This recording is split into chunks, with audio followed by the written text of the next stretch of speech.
सभी लोग को पहला प्रणाम और छोटों को मेरा ढेर सारा प्यार। मेरे ब्लॉग में आप सभी लोग का स्वागत है। उम्मीद है सभी लोग स्वस्थ होंगे, मस्त होंगे और मैं भी ठीक हूँ। तो दोस्तों, और ब्लॉग की शुरुआत होती है दिन से। तो आज है आठू और सभी लोग को सबसे पहले आठू साठू की ढेर सारी शुभकामनाएं और भोलेनाथ और पार्वती माता आप सब लोग की मनोकामनाएं पूर्ण करें। तो दोस्तों, पहाड़ों में तो आटू साटू की धूम मची हुई है और अगर हम भी गांव में जाते तो आटू साटू में की वीडियो बना के आप लोग को दिखाते किस तरह से हमारे गांव में आटू साटू बनाई जाती है। पर हम गांव में नहीं हैं, हम लोग यहीं शहर में हैं। तो फिर भी दोस्तों, हम लोगों ने आटू साटू का व्रत लिया हुआ है।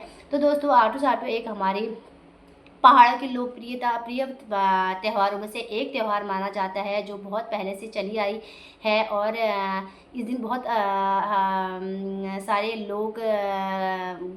लोकगीत भी गाए जाते हैं और जिनको हम गमरा के फाग कहते हैं वो भी गाए जाते हैं और काफ़ी अच्छा लगता है गमरे के खेल देखने में।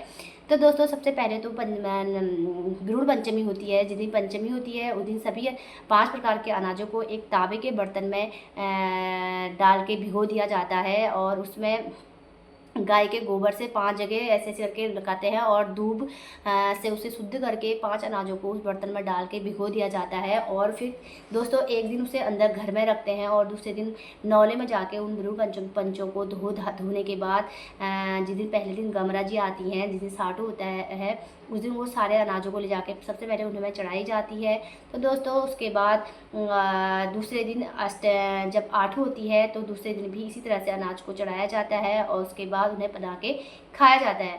तो दोस्तों, आटू साटू एक ऐसा पर्व है जिसमें गौरा माता गुस्सा होकर भोले शंकर से अपने मायके चले गई थी और इसीलिए गमरा को मनाया जाता है। इस पर्व में गौरा माँ की बहुत बड़ी गाथा है, क्योंकि गौरा माँ जब भोलेनाथ से रुष्ट हो गई थी, नाराज़ हो गई थी, तो वो अपने मायके यानी कि अपने मायके चले गई थी। तो उसके बाद भोलेनाथ भी अपने पार्वती को मनाने के लिए उनके पीछे पीछे उनके साथ उनके मायके की ओर चले गए थे। और तो हमारे पर्व में तो एक लोग गीत गाया जाता है जिसमें भोलेनाथ हर वृक्ष, हर चीज़, हर से अपने पार्वती यानी कि गौरा माँ के बारे में पूछते हैं कि मेरी गौरा आप लोगों ने देखी और मेरी गौरा आप लोगों ने देखी। तो सभी लोगों का गुणगान किया गया है। तो दोस्तों, हमारे पहाड़ों की जो भी पर्व होते हैं उनमें प्रकृति का बहुत योगदान रहता है। हमारे जो भी पहाड़ी पर्व होते हैं उसमें प्रकृति, फसल और हमारी पर्यावरण के लिए बहुत सारे शब्द या बहुत सारी मान्यताएं होती है, क्योंकि हमारे कोई भी पर्व होते हैं वो प्रकृति से ही जुड़े होते हैं। तो दोस्तों, ये तो इसमें भी यही है, जब भोलेनाथ पार्वती की खोज के लिए निकलते हैं तो वो हर चीज़, हर इंसान और हर वृक्ष से यही पूछते हैं कि तुम लोगों ने मेरी गौरा देखी, मेरी गौरा किस दिशा को गई है। तो दोस्तों, इसी तरह से हमारे यहाँ एक फाग भी गाया जाता है कि भोले शंकर जब पार्वती की खोज के लिए जाते हैं तो उसी तरह से वो अपनी पार्वती की खोज के लिए हर वृक्ष, हर चीज़ से ये चीज़ें पूछते जाते हैं। तो दोस्तों, इसी उस लक्ष्य से हमारे उत्तराखंड में यह तो दोस्तों, तभी हमारे उत्तराखंड में ये पर्व मनाया जाता है और इस पर्व को बहुत धूमधाम से मनाते हैं।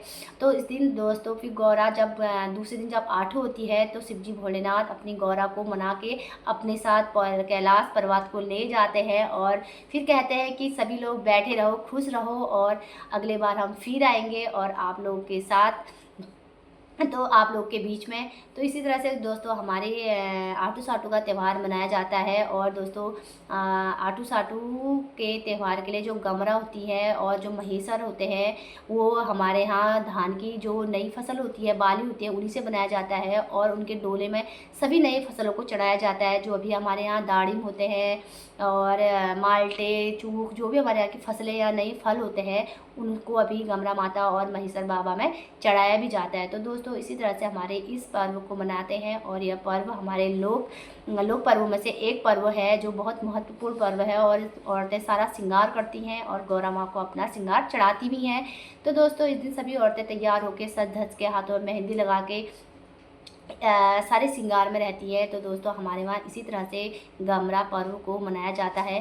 तो दोस्तों आप लोग को मेरा ये वीडियो कैसा लगा प्लीज़ कमेंट करके बताना, और सभी लोग को आटू साटू की ढेर सारी शुभकामनाएं और थैंक यू सो मच। और अपनी वाणी को यहीं पर विराम देती हूँ। अगर मेरे से कोई गलती होगी तो उसके लिए माफ़ कर दीजिएगा, और thank you so much. Okay, सभी लोग को राधे राधे और जय जय भम भम भोले।